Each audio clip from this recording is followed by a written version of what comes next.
we're really happy to see everyone. I want to acknowledge for one moment Loy St. Gordon, who everybody knows as the Nears guy. And Loy, I don't know if your camera, if you're right, if you knew your camera or not, but you just wanted to, if you want to say a couple words, and we just wanted to welcome you here, and thanks for always being a fan. Yeah, listen, I'm just trying to stay tuned so I could know how I could best serve the organization. So my schedule is incredibly crazy, but I think this is so important whenever you guys put an event up to make sure that at least hear what's going on and figure out how I could serve the organization in the only way that I know how. So, and I'm just a business owner, but you never know how I could do that. So I appreciate you guys supporting me. And also I appreciate supporting you. So thank you so much to everybody that's on this call right now. You definitely belong at Nears and Queens. Thanks, Loy. Lynn, I think that's actually a pretty good transition. What are some things that the delegation is either talking about, or some things that you were talking about in your platform that could help support some small businesses as they recover from the pandemic? Well, first I want to say hello to Loy. I don't know if he remembers me. We met many years back when Elizabeth Crowley was in the council. And I have been to Nears a few times, not recently. I'm a big fan. I am a Goodfellas film aficionado, so I need to come there and have the Goodfellas meal that you have. And I've talked to other people about bringing them there. And I will also tell, nobody knows who this is, probably who this is that I'm going to bring up on this call, but you can go do a Google search.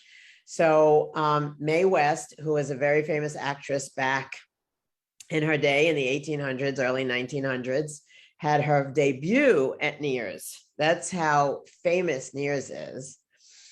And, you know, we have to keep, I was so happy, Loy, when the mayor intervened and was able to keep your place open. You're not exactly, you're a little bit out of my district, but I'm still, I still want to go and frequent you and bring people with me. So going into small business, that was another piece on my platform that we lost a number of businesses in my district, which was, you know, very unfortunate. There's a few things. One is that I had spoken to a number of small businesses about putting together a small business roundtable.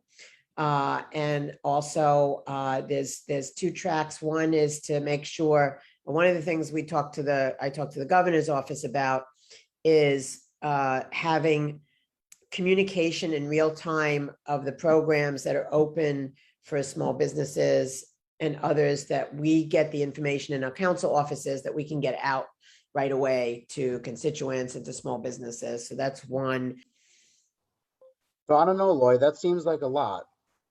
That seems like a lot of good information, a lot of good ideas that we can get started with. What do you think?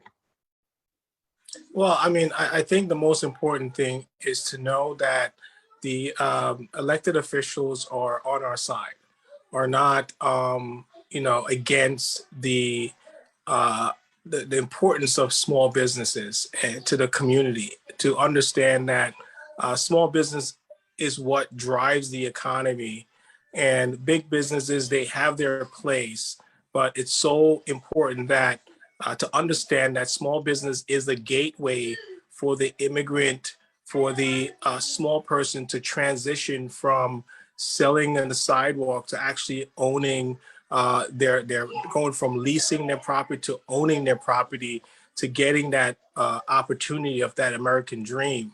So it's a beautiful gateway, but we need people that understand the process. It makes it easier so that we can actually now have generational wealth, not just concentrated to the 0.1%. Everybody talks about the 1%. But I really believe it's even smaller than that holds the majority of the wealth in this country. And so when Lynn speak about small business, I'm excited because it's saying that we have people in our corner that understand that the wealth must be distributed in an effective way to make sure everyone is living with affordable wage, to make sure they have an opportunity to own a home, and to put their kids through college, not just to buy a third home in the Hamptons, right? So it's very important that we have people like Lynn understanding and connecting with people like myself that is just trying to make it work and not try to get another 3 homes or something. So thank you, Lynn. I appreciate that. And I also, in my district, whenever I've met with people, I make sure that I meet at a small business. So